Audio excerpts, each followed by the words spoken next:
0, 1.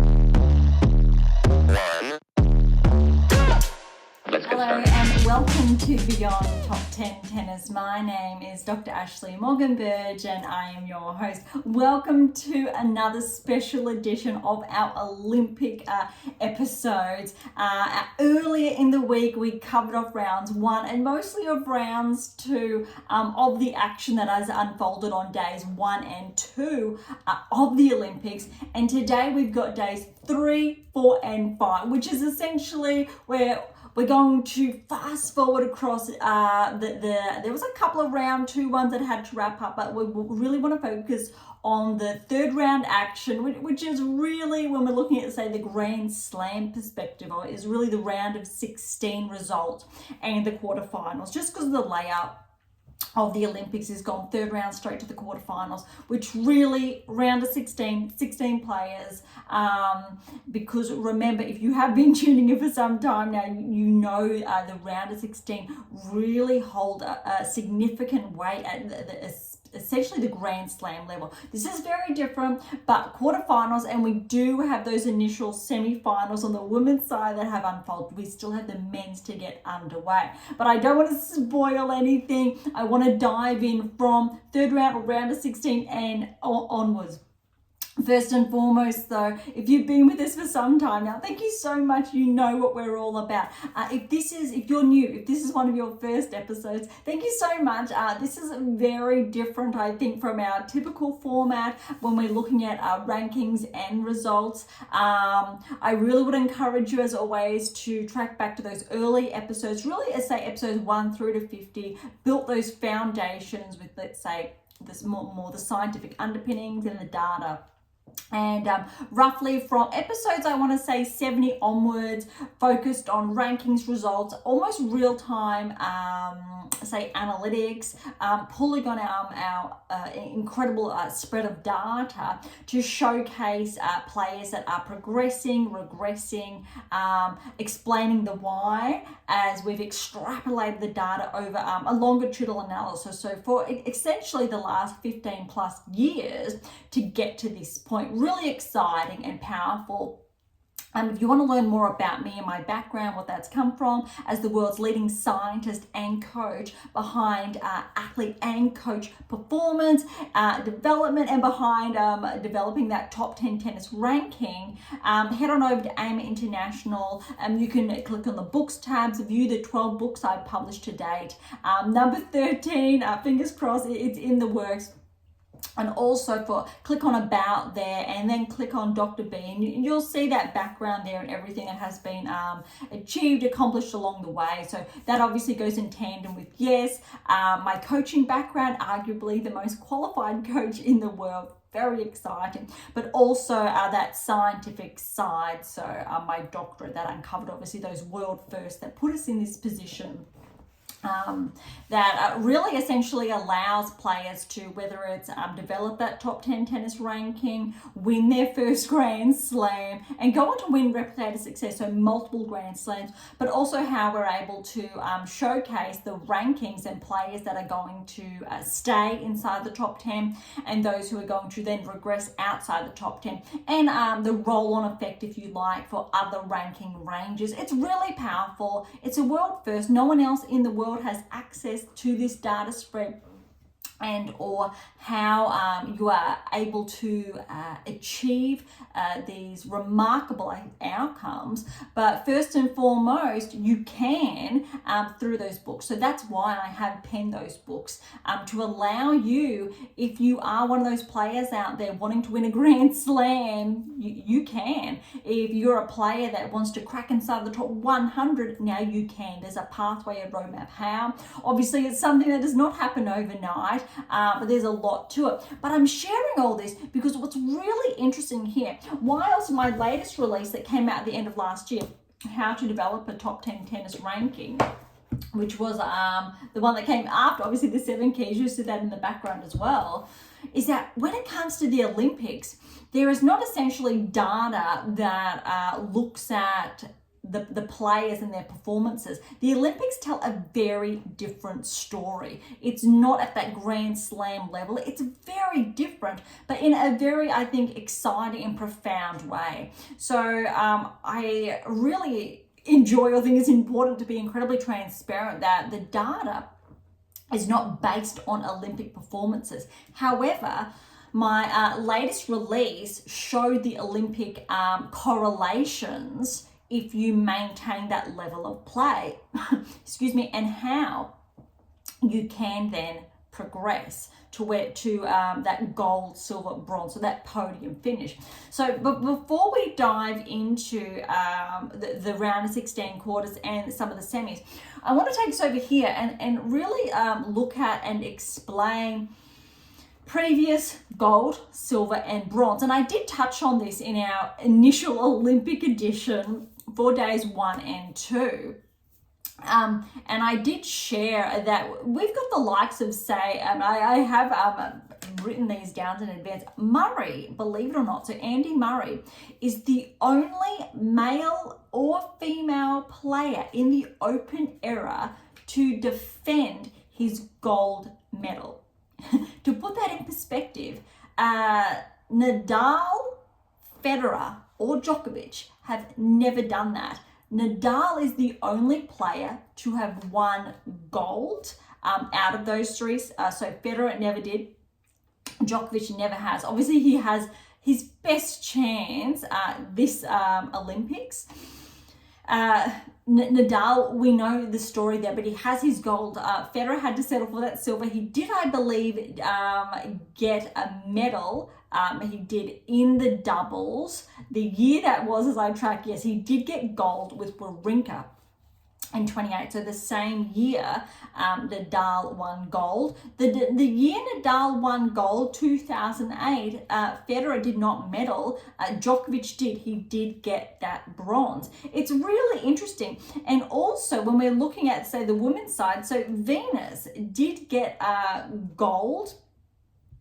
I need to go a little bit back earlier. It was in 2000. To put that in perspective, that is, we know, 24 years ago. So it was really before, I believe, Venus peaked, but around that time also.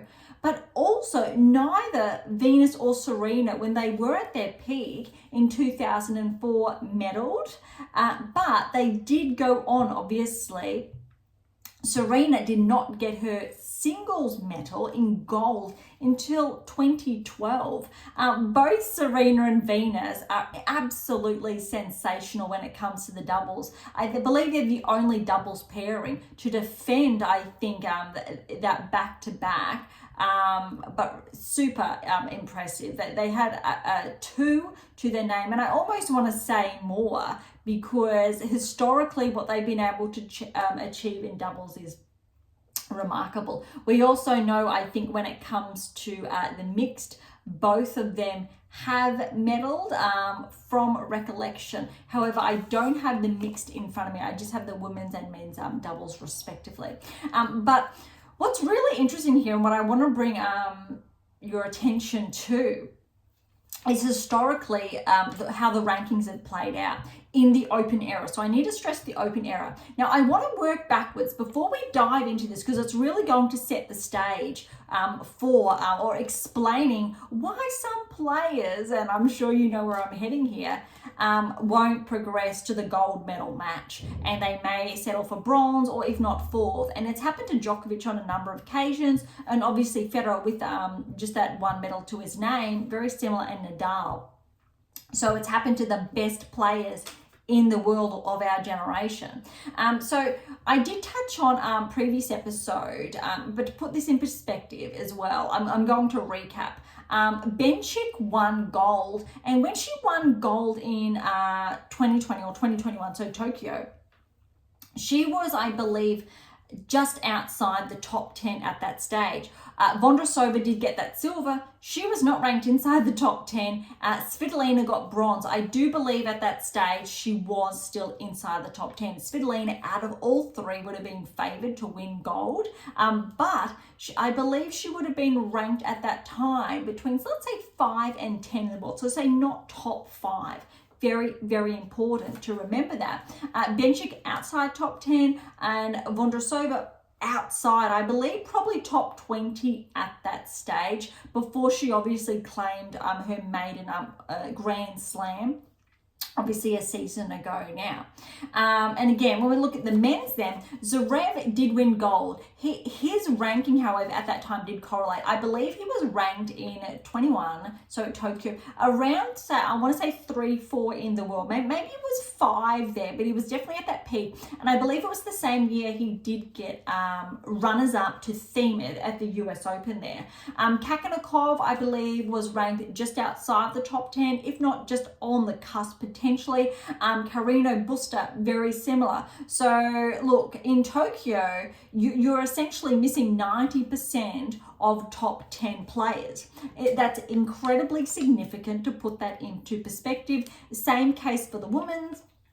It's really only one player there ranked inside the top 10, which tells you something very, I think, profound on both the women's and men's side. Having a top 10 player medal is not essentially granted. In this case, a top 10 player on the women's and men's side, only one medaled. If we're looking at, I think at that time, Benchik just slipped outside the top 10. Kakanov, very similar. Karuna was very similar.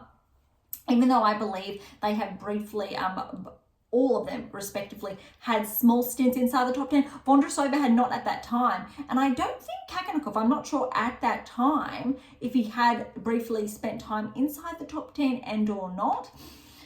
But that is most recently at Tokyo. All right, so we track further back. So 2016, Rio. This is where Murray, he defended, obviously, that gold medal. Del Potro got silver. We know he's top 10 as well. And I believe at the time he was. And Nishikori, yes. Sensational lineup, these three. Where the men's, actually, you had 3 of the best tennis players in the world medal. Very rare, obviously, compared to Tokyo. On the women's side, though, it's not too much different. Puig, obviously, she got that gold. Kerber, she was at the top there. She had won a Grand Slam, I believe, already. And I think she was maybe not number 1 at this time of the Olympics, but around that ranking range. She was definitely, I want to say, definitely top 10, potentially top 5.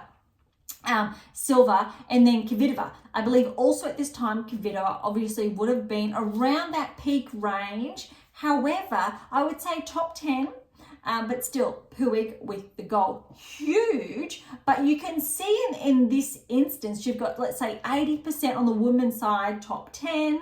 Well, technically, when we're looking at the 3, not so much that 80, but you've got the 2% of those top 10s, so which is really 20% when you're just looking at that 10 who did medal. However, on the men's side, it's obviously more profound when you've got the 3 of 3 being top 10. A lot more, I think, statistically significant compared to Tokyo, where it was a very big anomaly. But it is an anomaly typically all the way through. All right, so London is a very similar but very different. I think this is one of the first time, I believe at this time, Azarenka was number 1 in the world, obviously followed closely by Serena. Azarenka got bronze here, however, in London. She did not get gold as anticipated. Sharapova to the silver, Serena did get the gold.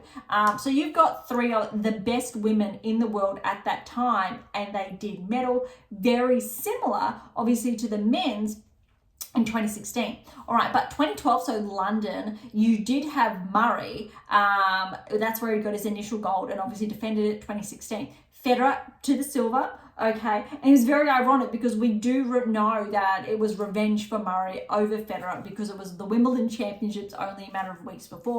Del Potro then with the bronze. So this is probably the only year on record where all three podium finishers were not just top 10 players, but at their peak of their game. And all of these players are Grand Slam champions. Murray, Federer, Del Potro, Azarenka, Sharapova, and Serena have all Grand Slams to their name. I think this is actually the only year on record where all players that did get a podium finish achieved that feat.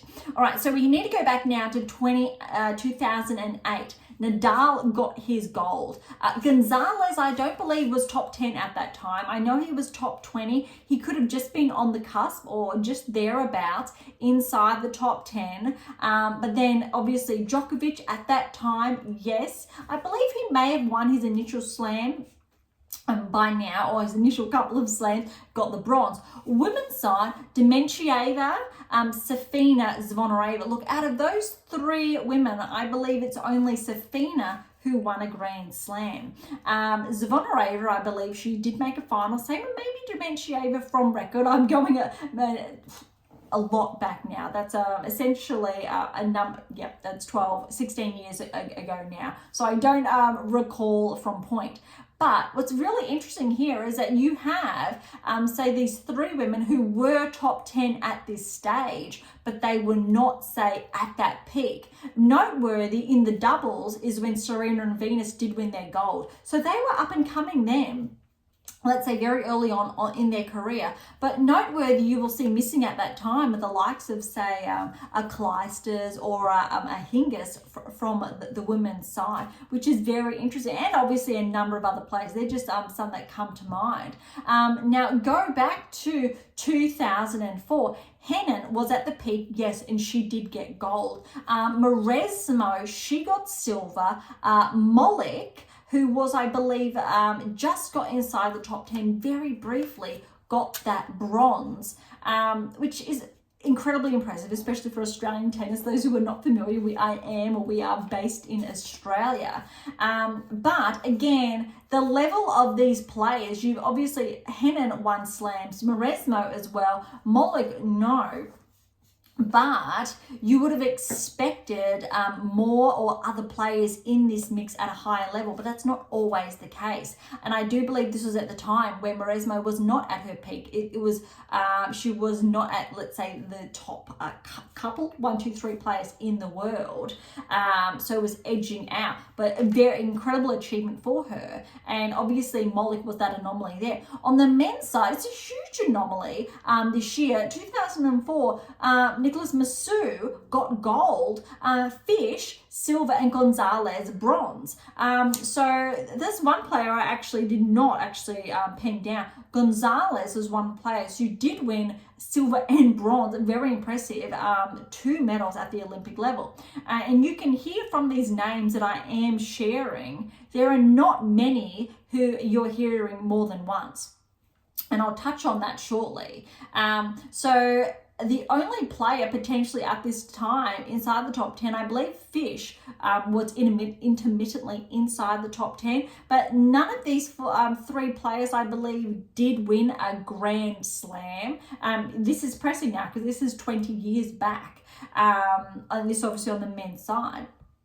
So again, a very big anomaly. You're not seeing the likes of, say, Sampras and Agassi at that time back-to-back, or say Hewitt back-to-back, when they were at that peak at #1 in the world. Very noteworthy and important to share. All right, so back to 2024 years ago, Kafelnikov got gold. Yes, he has a slam to his name. Haas got silver, no slam. Andy Pasquale, no slam that I can recollect. Okay, and on the women's side, Venus, yes to slam. Dementieva again, no slam. Monica Seles, yes, slam. Venus, you will notice, did not win a medal in singles after that, and Serena wasn't until 2 Olympics after that. Very important. So again, an anomaly. This is not, say, corresponding with those top 10 results or consistent thereof with that. There's always that, I will say that one, a very minimum, that one player who is not anticipated to progress. And typically, the player who does win gold is not number one in the world. Or if they are number one in the world, it is not very often. Or you can also see the pattern unfolding that there is maybe top 10 between the mix, but it's not always consistent. So we go back even to 96, and you'll see a big name missing here, and it's Sampras. Agassi, he got gold in the 96 Olympics. Brugera silver, and Leander Paes, the double specialist, he got bronze. That's huge. Singles, Davenport, so no Hingis there, Sanchez Vicario and Novotna. And yes, we know all three of those women did win Grand Slams. On the men's side, I believe Agassi and Brugera, obviously, I believe Brugera did win the French. Paes, no, not when it comes to singles. It did not. Agassi, of course, yes. And then we go all the way back to 92. Marc Rosset, no Grand Slam. Jordi Arisi got silver there. And you've got, I believe, in 92, potentially the bronze medal match never got played out because there's a tie. And you have Ivanisevic and Cherkasov. Ivanisevic, yes, with that sole Grand Slam. On the women's side, Capriati, yes. Graf got the silver, yes, to the Grand Slams, of course. Then Mary-Jo Fernandez and Sanchez Vicario tied there for the bronze. Now, you'll hear that name, or both of those names, once more, all right, when we go back, and this is the start of the Open Era 88. Mercer for the men's gold. Mayette silver, and Edberg and Gilbert tied there for the bronze. Women's, Graf is when she won that gold in 88, so at the peak of her career. She did not get another gold after that when she was still racking up slams, which is a huge, I think, it's really important. It can't be understated. Very similar probably to Serena when she was notching up her slams. There was no other, I think, of course, Graf and Serena would have been favoured at all of probably the 2-3 Olympics that followed to win gold, but that was not the case. Similar with Federer, but obviously that gold didn't come. Djokovic as well, that gold has yet to come. Maybe it will come. All right, but then you had silver in 88, Sabatini, and tied for bronze was Garrison and Maliva Fragneri. Hopefully I pronounced that correctly. But you can see there are a lot of names here that are being omitted. So the only players, if I am correct, that have appeared more than once in the gold, silver, or bronze, so who have medaled in singles more than once, we've got Gonzalez, who I've just touched on in the men's, Del Potro, and Murray are the only players who have medaled more than once, where you've heard me repeat their name more than once. On the women's side, it is Graf, more than once has appeared, obviously, then with that silver. Dementieva as well. Now, I believe Dementieva, I have touched on. I'm trying to find it. There's a lot in front of me. She did get that silver in 2000. And then again, she did get gold in 2008. And the other player, that's it. Graf, Dementieva, and you've heard again Sanchez Vicario. So Sanchez Vicario did medal twice, but I do believe it was a silver in 96, and then we have to go back to 92 where it was obviously that tie for bronze.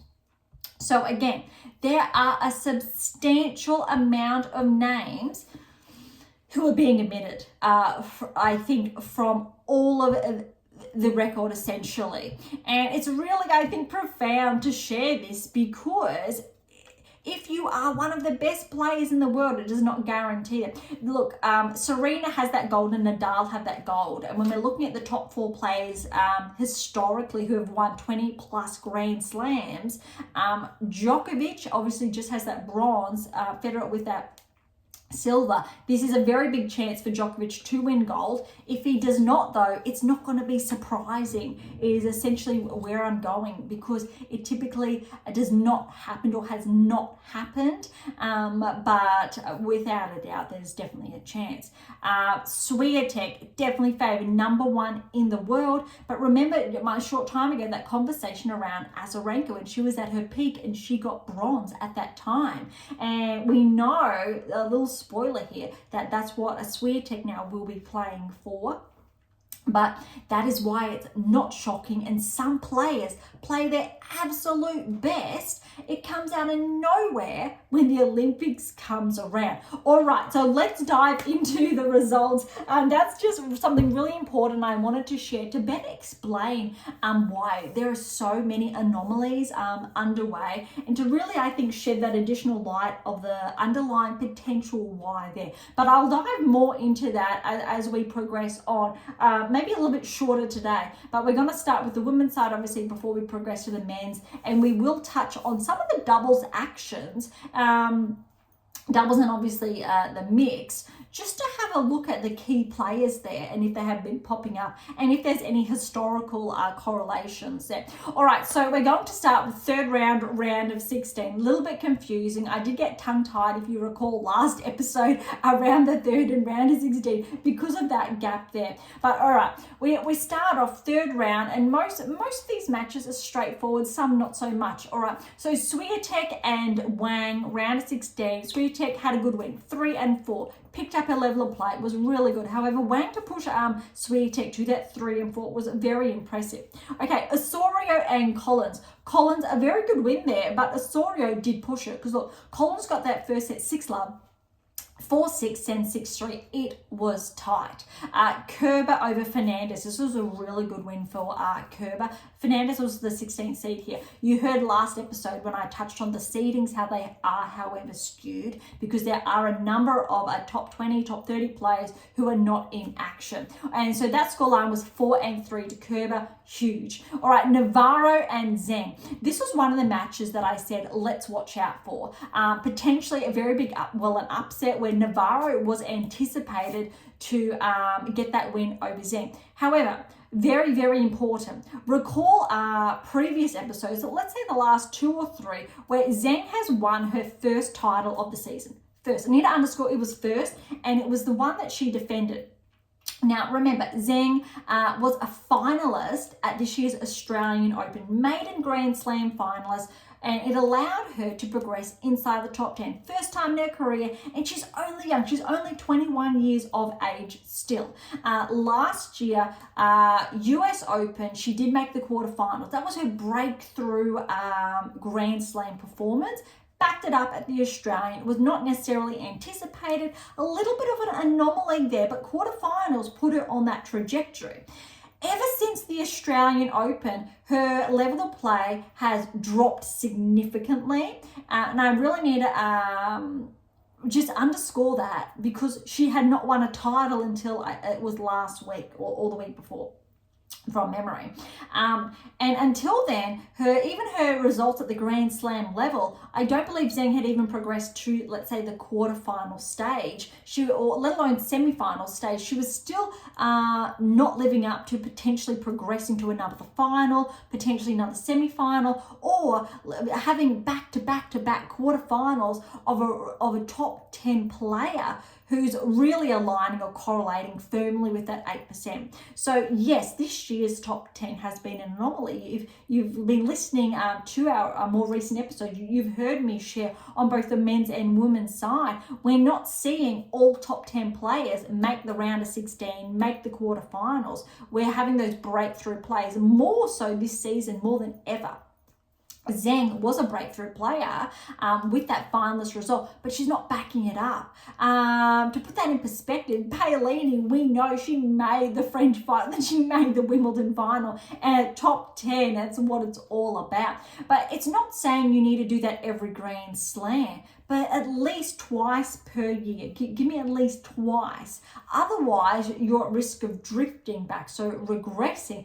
And if not twice, show up in those higher events, the 500s, the 1000s. Make very good inroads there, the semis to the finals, to really earn your place at the top 10 rather than rely on previous points, which a number of top 10 players had currently been doing until there was a very big reshuffle just after, let's say, the Wimbledon Championships. Zheng's still inside the top 10, but what's really important here is that Zheng got the win over Navarro in 3.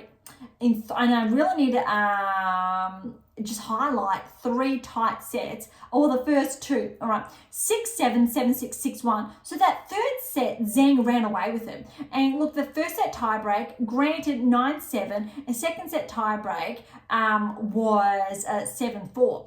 So close. Navarro held on those first 2, then Zheng ran away with it. I have not seen Zheng play this good since the Australian Open. She has essentially had a 6-month lull in her peak performance. There's been a significant drop from becoming a finalist at the Australian Open, holding on just by so much, courtesy of those points she secured at that Grand Slam.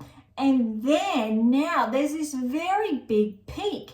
And I need to really highlight this because her following match against Kerber, she lived up to these expectations. So we'll get to that shortly. But I want to really share or pinpoint the huge lull and what it's taken Zheng to find that form again. And she is now, with this level of play, playing like a top 10 player. And we have not seen this consistently throughout the season. I've even written articles about Zheng not being top 10, not playing at that level. I've shared this in recent episodes as well. She's not playing at that level. But let's cycle back with an anomaly. This is the Olympics, and Zheng is coming to play. She's come to play. And again, without spoiling, she is one of the favorites. Well, she's going to medal. Zheng is going to medal now. It's incredible. And this is not something that would have been discussed even 2-3 weeks ago, and she's delivering. It's very profound. All right, we'll get to that shortly before I get very excited with the Olympics. Okay, here we go. Svitolina, you've heard that she had medal before. However, tough task against Krejcikova, recent Wimbledon champion. So Krejcikova in 3, 7-6, that was 7-5, 2-6, 6-4. Huge win for Krejcikova. All right, Paolini, you heard she was one of the contenders here. Schmidlova has come out of the blue. Huge win, 7-5, 3-6, 7-5. You can see by that scoreline how tightly I think contested that match was.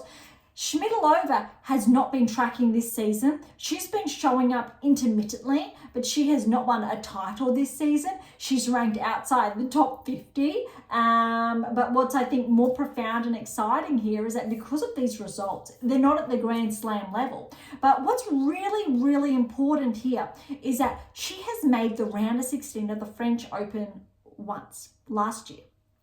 No other Grand Slam. And what's really profound is historically with my data, so with our work, we track all the players that make a round of 16 or further.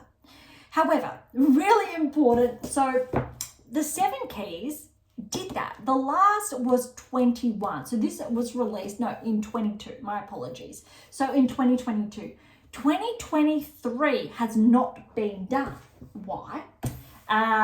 No, this was, 21. 22 was another book. 23. So that leaves 2022 and 23 with those gaps. Why? Because How to Develop a Top 10 Tennis Ranking came out in 23. 22 was my fictional release. A little bit confusing because there's so many there.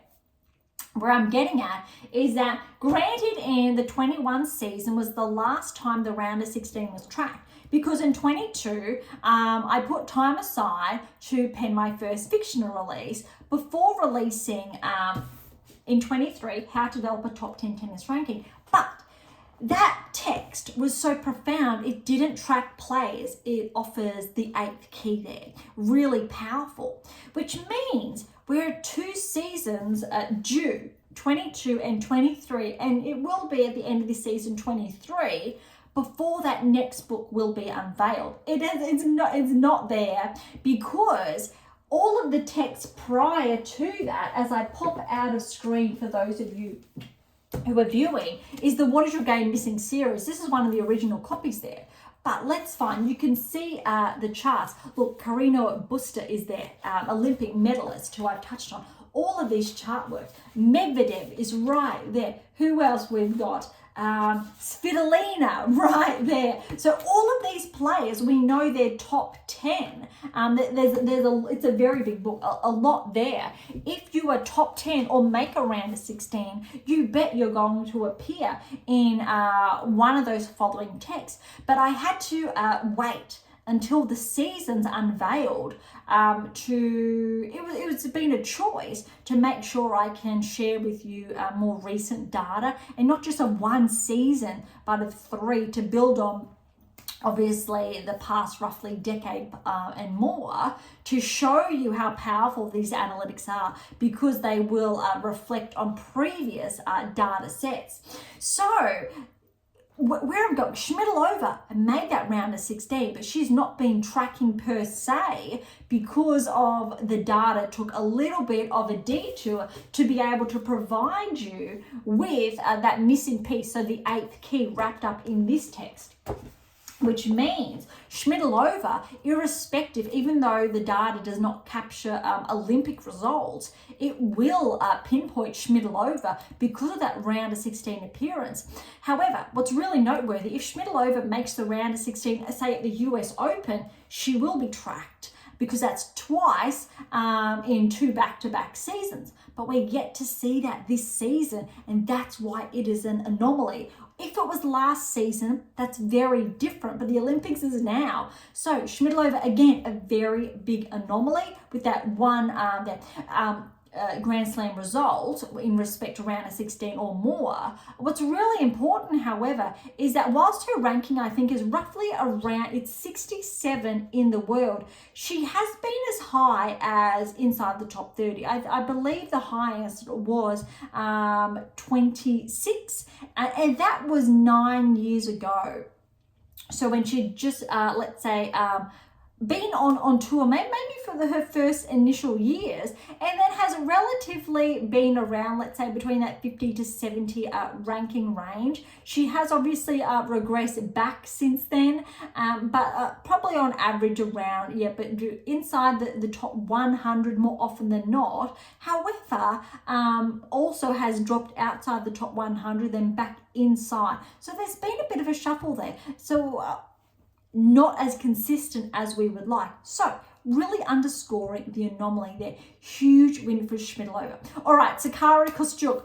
Sakari would have been favoured. Kostyuk has been tracking irrespective of Sakari's ranking. Kostyuk with that win 4-6, 7-6, 7-5, 6-4. Vekic over Gauff. This was huge. Vekic with that win 7-6, 6-2. That first set, look, 9-7 was very significant. Unfortunately, second set, there was, I will say, unfair play. There should have been a replay. Gauff did get very upset, rightly so. I think any player potentially would have been upset for that. But you could really see, I think, how much it means to some of these players. Swiatek noteworthy, and I'll get to that shortly, but Gauff, how really passionate she was, because all of these top players, Gauff was really favoured to medal. I would have put Gauff ahead of Swiatek, believe it or not, to progress, to win that gold at the Olympics. Purely because when we're looking at the historical data and how well Gauff's been playing this season, and let's say when we're weighing up more recent performances, say at Wimbledon, Gauff, Swiatek, etc. However, Swiatek was always going to be favoured there as well. Gauff, however, because of this level of play, is going to take a bit of a hit there when we're looking at the hard court season. It's going to be very interesting to see how she does recover. But I'll get to that in future episodes. I really want to focus here on the Olympics and players without getting sidetracked. Vekic has been absolutely sensational. She reached that peak performance at Wimbledon, and I think she found that belief that she knows what she's capable of with all the injuries she's been through. And I empathize with her because the number of injuries I think I've personally been through levels up, probably exceeds those that Vekic has recently been through.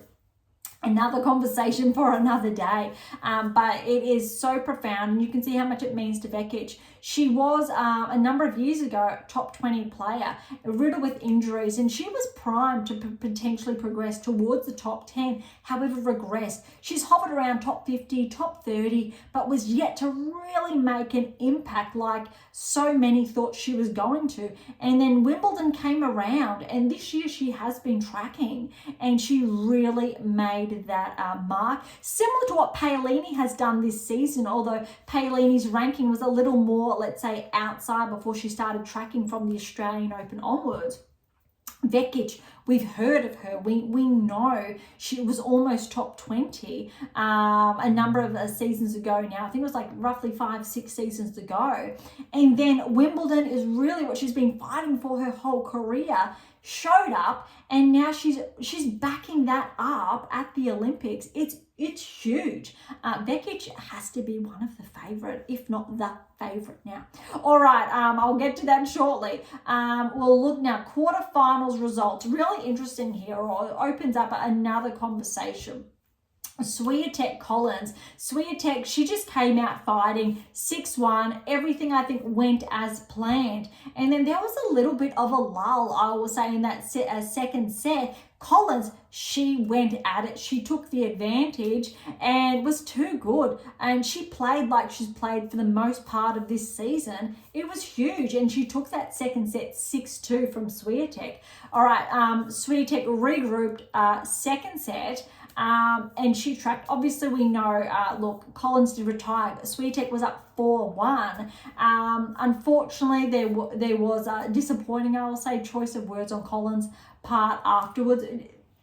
In the heat of the moment, hopefully, we won't get into that, but Swiatek handled that really well. But look, granted, Collins did retire. She did go on to play doubles later. So it's a little bit questionable, but that's each player to their own. I'm not going to dive into, I think, that side of it, but it is a little bit, a bit of a catch-22, disheartening to see. But I think that was really significant for Swiatek to walk away with that win, because Collins was a dark horse and was probably quite dangerous here, because we know how well she's been playing this season, and she's newly top 10 player. So it was always going to be a danger. So all credit to Swiatek for that first set and that final set to regroup and to track. She obviously was on her way to get a win, a clean win in that third set. Whether it was looking at a 6-1 or 6-2, we'll never know. But going on how she was playing, it was highly likely. Okay, down we go. Kerber Zheng. This match was absolutely sensational. If you watched this from start to beginning, you would have been blown away, as I was.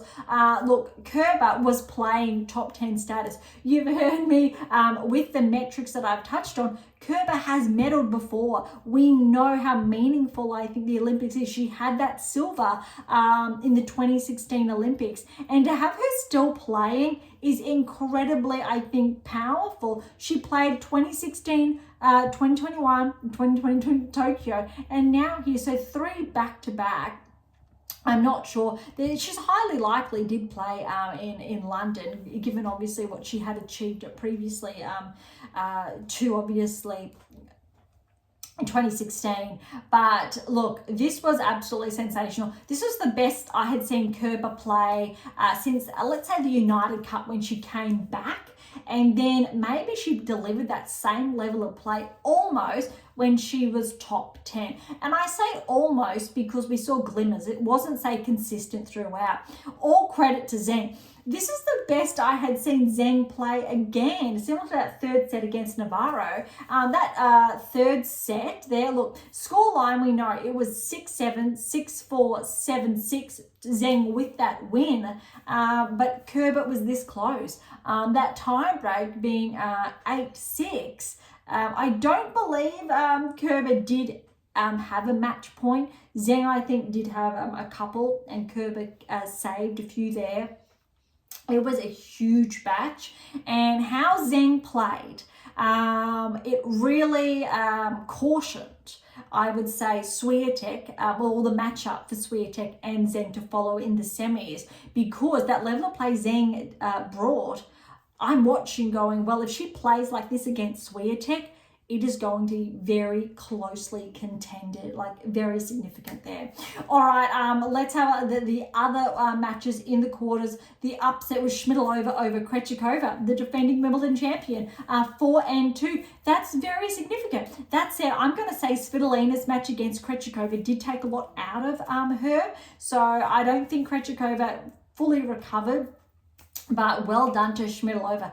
Absolutely huge. Noteworthy are players that are playing at the Olympics back to back to back to back, which means they're not having a rest day. However, sure, Grand Slams, you get a rest day. That said, tournaments that more often than not that happen between, you don't get rest days. So there's not essentially an excuse, I think, from that perspective.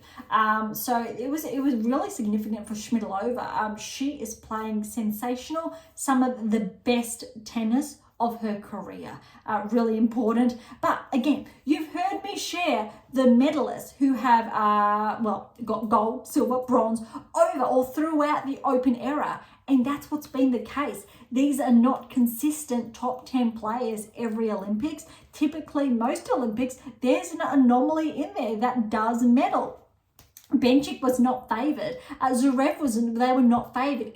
Even though they were, let's say, close to the top 10, still were not favoured. There was probably 9-10 players in front of them more so favoured, statistically speaking. Kakanakov, Karina Busta in Tokyo, Vondrousova as well. Svitolina, of course, but Svitolina got bronze in Tokyo, but she would have been favoured to get gold then. However, on rankings, would have been favoured to get bronze if, for example, you had Serena up there in 2020, or even Barty up there in 2020.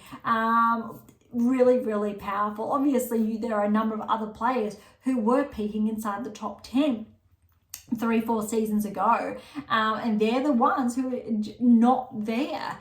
Really important. And the same thing happened almost in Rio, even though you're looking at more players who were inside the top 10. Puig played the match or tournament of her life to win gold, and Puig was never top 10. I think Puig could have just got inside the top 30, maybe top 20, but was never top 10. And that's really what we're seeing in Schmidlova, and why if Schmidlova may very well medal, and it's not going to be shocking if she does. That's the surprising part of the Olympics. Okay, let's track forward to the remainder. We just touched on Schmidlova and Krejcikova, 4-2. The final match there was Kostyuk and Vekic. This was huge. That another tie break, similar to the Kerber Zheng in that third set, very similar. Kostyuk was favoured. And look, the seeds say 12 and 13, but it's not essentially how that adds up. You've heard me touch on the rankings and the players not in action during this Olympics. But Vekic, 6-4, 2-6, 7-6. That was 10-8 in that tiebreak. I don't believe Kostyuk had a match point, similar to obviously the Kerber Zheng match. Vekic did have multiple match points and did have to, Kostyuk saved a number of match points here. It was incredibly significant. It was a huge match. Yeah, it was definitely one. Those two quarterfinal matches were, I think, ones to remember. Very, very powerful. Okay, this brings us now to the semi-finals that have unfolded. We still have the semi-finals on the men's side to be played, but we do have the women's now. If you know the results, here they come. I have been holding off. This was absolutely brutal, but this is again why I shared the historical data. Zheng played the absolute match of her life. This is the best match I've seen Zheng play. I think even better than the Australian Open to get that win against Swiatek. 6-2, 7-5 for those of you who don't know. But look, you could tell Zheng was playing some of the best tennis again of her life. You could also tell Swiatek was not. Swiatek was playing good, but I think this was the first match I actually saw Swiatek frustrated. Typically, I do see her play more calmer, and I think she did let the pressure get the best of her. And this was recently shared by Azarenka when she was #1 in the world and wasn't able to get gold at that time.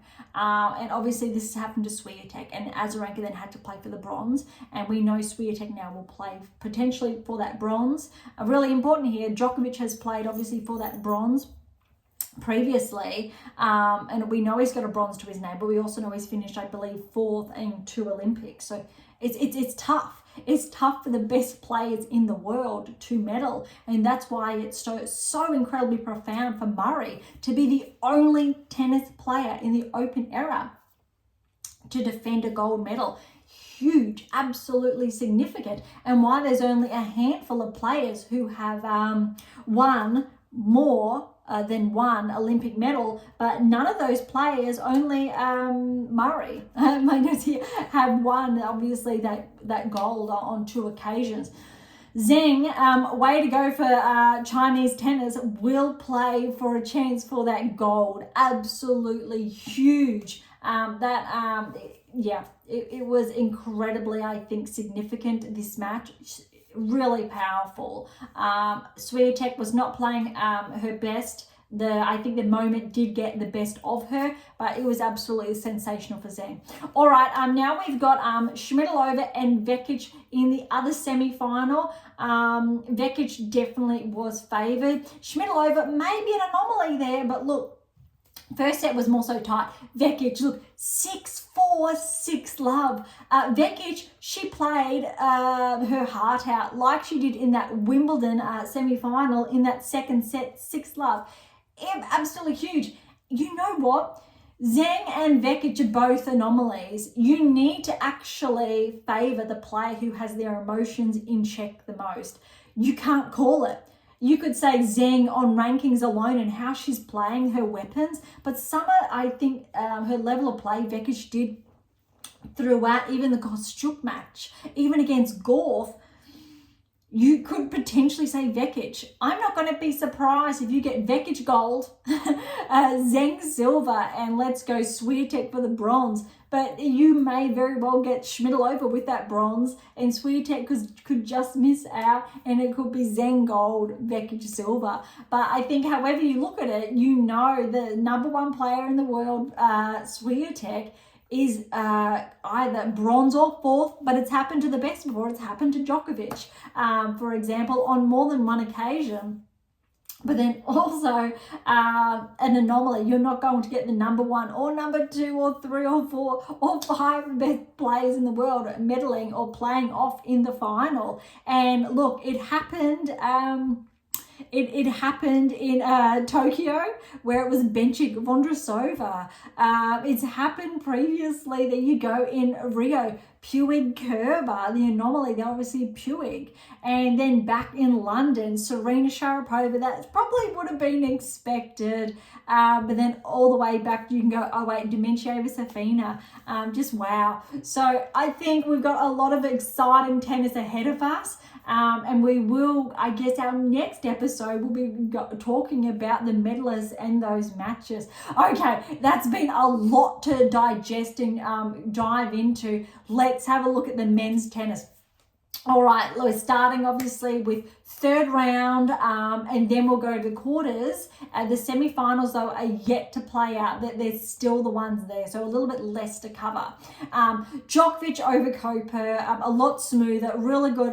Look, 7-5, 6-3. Djokovic, he's on fire when we're looking at these third round results. Focusing on third round before we progress. All right, Tsitsipas and Baez. Good to see Tsitsipas progress. 5-1. Zverev over Poprin. Poprin really did push Zverev, I think, in that first set, 7-5, 6-3. But well done for Alexei, getting those 2 matches under his belt before falling, obviously, against Zverev. Best Aussie result there in the singles. Mazzetti Fritz, this was a surprise, but Mazzetti is delivering. He started at the French, he picked it up at Wimbledon, and now at the Olympics, very similar, I think, to Vekic, is tracking. Well done to Mazzetti. I will get to the similarities shortly, but 4-5 against Fritz. That is very significant. All right, Ruud and Saralundo. We know Saralundo's performance more recently, but well done to Ruud there, 3-4. Igor Alisame, huge win over Medvedev. Felix was ranked. Look, he's been former top 10 player.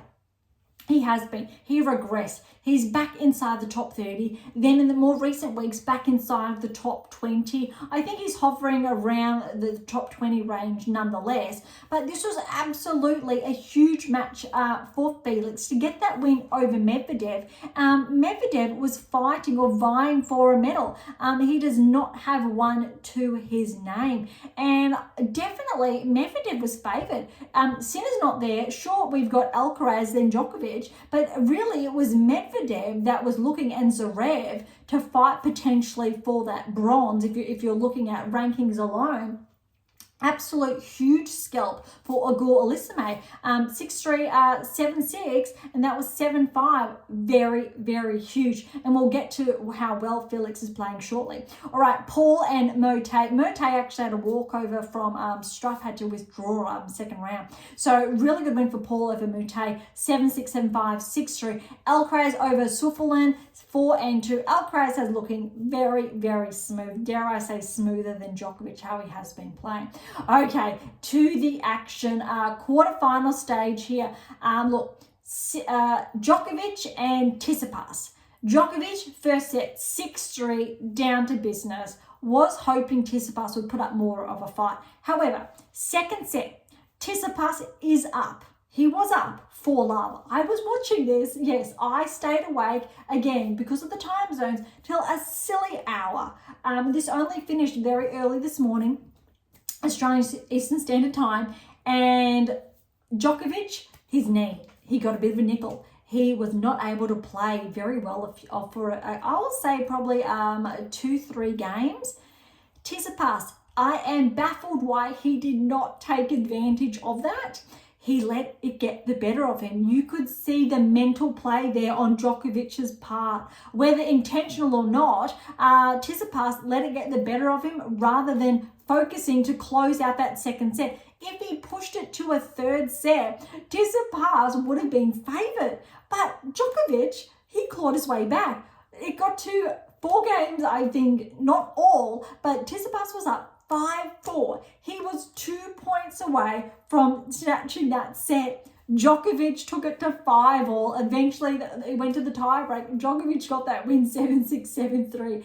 It was, I'm not going to say the best tennis Djokovic has played. He played clean. Tsitsipas missed out on those opportunities. That was really, I think, it was heartbreaking. It was heartbreaking to see. But well done to Djokovic. It looked like he just took some painkillers. It helped. I think his next match is going to be, we'll get to that shortly. That's actually going to be a lot. All right, Zverev and Mazzetti. Zverev was absolutely favoured because he is the defending gold medalist. This was a huge upset. Mazzetti with the win, 7-5, 7-5. However, it's not that shocking. Why? Because how Mazzetti has tracked since the French Open and Wimbledon. And after getting that significant win against Fritz, Mazzetti's on fire. He's on a rankings high. He's playing some of the best tennis, if not the best tennis of his career so far. And he's tracking. Very, very impressive win there. And now, so I'll get to it, Djokovic against Mazzetti. Mazzetti pushed Djokovic to 5 sets at the French. Djokovic, yes, he got the win. However, he wasn't able to play, remember, his following match. Mazzetti, you need to favour him. It's on clay. And Djokovic, he has a bit of a niggle now in his knee, or that we're conscious of. And whether or not the painkillers are going to be enough to get him through that semi-final, dare I say, if Medvedev plays that same level of tennis he played at the French, and that level he delivered also at Wimbledon, you also need to favour Medvedev for a very big upset. It's going to be very interesting. I will be on my edge of my seat for that. Obviously, you still need to favour Djokovic. Number one, how well he played against Tsitsipas, even though his knee did... it was problematic for a couple of games, but he still pulled off that win. Medvedev's going to have to be at his absolute best to get a win over Djokovic, but it is definitely going to be one to watch. All right, another big upset. Back to the quarterfinals here. Ruud and Gauff. Look, Ruud was the favourite here. Felix, however, coming off that win against Medvedev, check this out, 6-4, 6-7, that was 8-10, 6-3. Huge scalp. This was absolutely incredible on Felix's behalf, how well he is actually playing. I think all of that work over the last 12 months that he's been clawing his way back towards, let's say, that level of play, towards the top 10, it is showing. It's finally paying off at none other than Paris 2024. Absolutely huge. We haven't seen this level of play from Felix back to back, at scalping top 10 players back to back, since he has been, let's say, back inside the top 30 at his current level of play. Very, very significant for Felix. Unfortunately, there are no rankings that come with the Olympics and these results. Otherwise, this definitely would be pushing Felix, I think, inside the top 15. How he is playing, but this is very exciting, I think, for Auger-Aliassime nonetheless. Less disappointing for Ruud, but really, really good for Felix. All right, next match we had Alcaraz and Paul. Paul potentially could have caused an upset here. Alcaraz, look, he's the defending French Open champion, the defending Wimbledon champion. If he can get a hat trick here with a gold, I don't think any other player, let alone Nadal. I don't believe when Nadal won in 2008, he won Wimbledon at that time either. I'm going to say that it wasn't till later. Please do correct me if I am wrong. But just to be safe, I will go Wimbledon 2008. So for those of you who are just listening, you will see that I am. But I am going to correct myself. Why? Because Nadal actually did beat Federer in the 2008 Wimbledon Championships. So just to be sure, before I eat my own words, and what I'm about to potentially say, no, and Nadal defeated Federer at the 2008 French Open. So what I was about to say, that Alcaraz could potentially be the first player, but no, he would match Nadal to win the French Open, Wimbledon, followed by an Olympic gold. That is what Nadal did. That's unheard of. That's incredible. However, Alcaraz is on track to do that. So Alcaraz may very well, he's got the French, he's got the Wimbledon this season, and may very well get a goal with how he's playing. However, who stands in his way is Felix. Alcaraz has to be favourite. Potentially Medvedev and Ruud, two top 10 players, have taken it out of him. But look, Felix is also young. Obviously, Alcaraz is a couple of years or a little bit younger, but it's absolutely huge. You are going to have first-time medalists, you will have two first-time medalists for the men's side. Alcaraz, Auger-Aliassime, Medvedev, and Djokovic. Depending, obviously, Djokovic's health, he may very well get any medal, whether it's gold, silver, or bronze. You need to favour Alcaraz for that gold if he does face off against Djokovic, granted health-wise and his knee, if he does get through the semi-finals to the finals, and if Alcaraz does as well. However, if Mazzetti gets through and Auger-Aliassime gets through, potentially you need to favour Mazzetti. That's huge for Italian tennis. But you can't write Auger-Aliassime off because of how well he's been playing. It's huge. You obviously have two players who were not expected or anticipated to progress to the semi-finals in Auger-Aliassime and Mazzetti. Granted, Wimbledon French, Mazzetti's not a surprise. I think the biggest surprise here is Auger-Aliassime. That said, Auger-Aliassime, he's former top 10. Mazzetti's yet to break into the top 10. And Auger-Aliassime has tracked before and has been a very consistent player until he obviously regressed.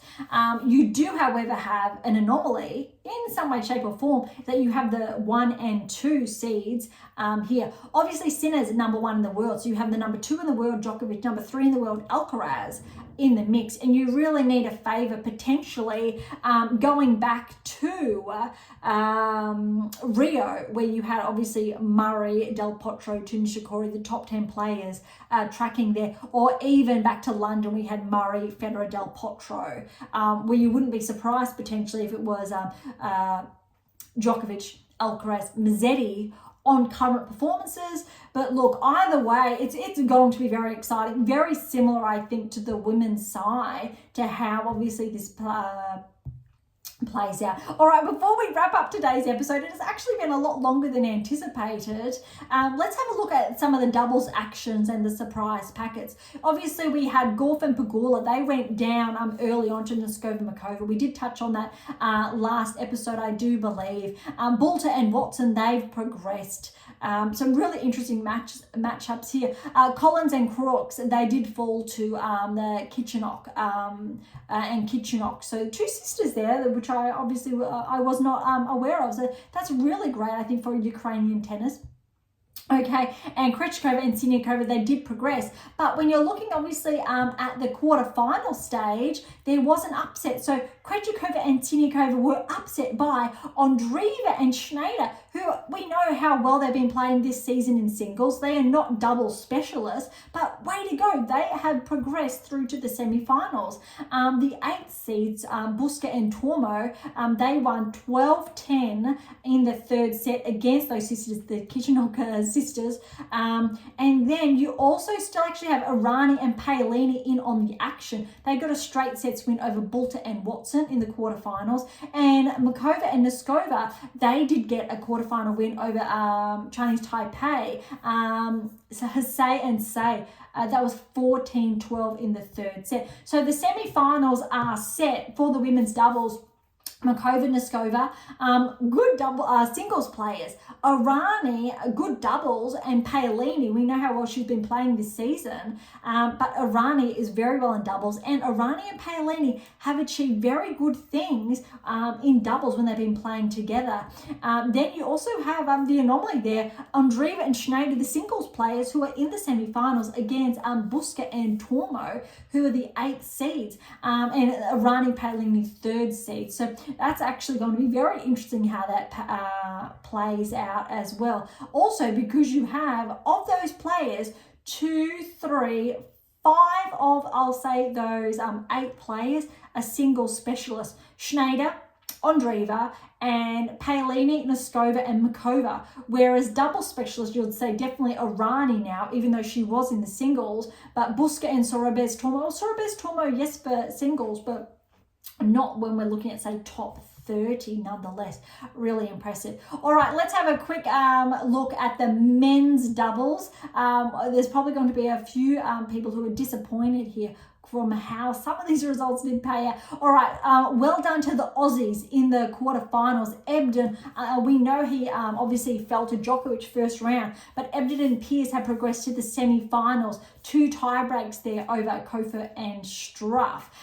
Fritz and Paul faced Evans and Murray. Unfortunately for the Brits and for Murray, we know this was his last event Fritz and Paul got that win in straight sets 2 and 4 to progress to play the Aussies in the semi-finals. I'm incredibly biased here. Looking forward, obviously, it'd be great to have the Aussies medal in Ebden and Pearce. All right, Alcaraz and Nadal as well. They fell at the same hurdle against Krajcik and Ram.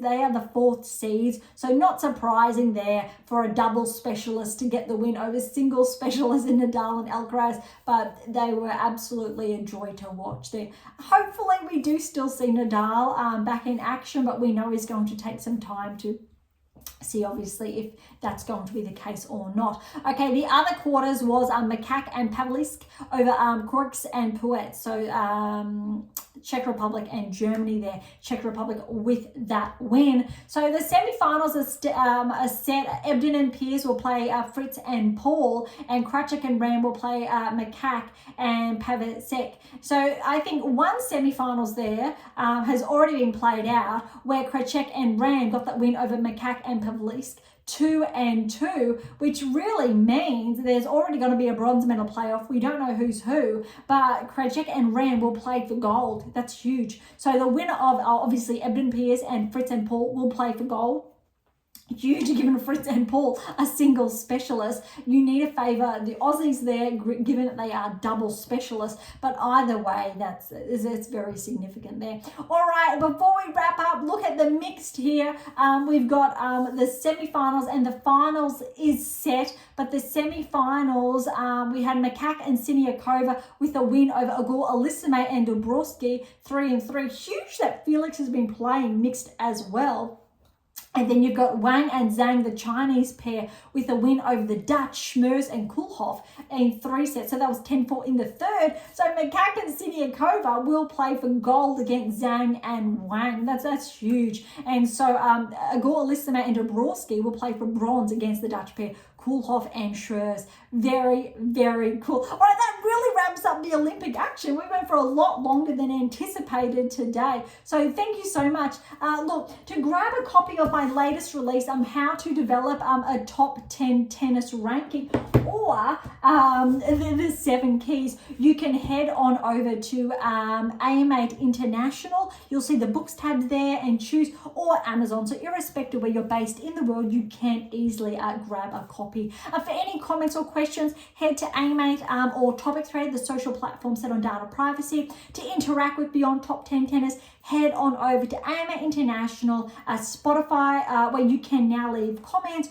or Topic Thread. Same with YouTube. Or to catch up on our blogs, head on over to AM8 International. Look for our blog tabs there. You can see our archives as well, or head on over to Medium. As always, I'll leave all the links in the episode notes. For something different, Pink Octopus books for my fictional release, Spruik for some random polls, and of course, if you enjoyed today's episode, please like, subscribe, share. It would be absolutely phenomenal. For those of you who are interested, we do have scholarships at AM8 International, as well as options to work with me exclusively to optimize your performance and nudge you closer towards that top 10 tennis ranking. So don't be shy, come and say hi. Okay, on that note, thank you so much for listening. I am so incredibly grateful. I am your host, Dr. Ashley Morgan-Bird, and this is Beyond Top 10 Tennis, and I'll see you.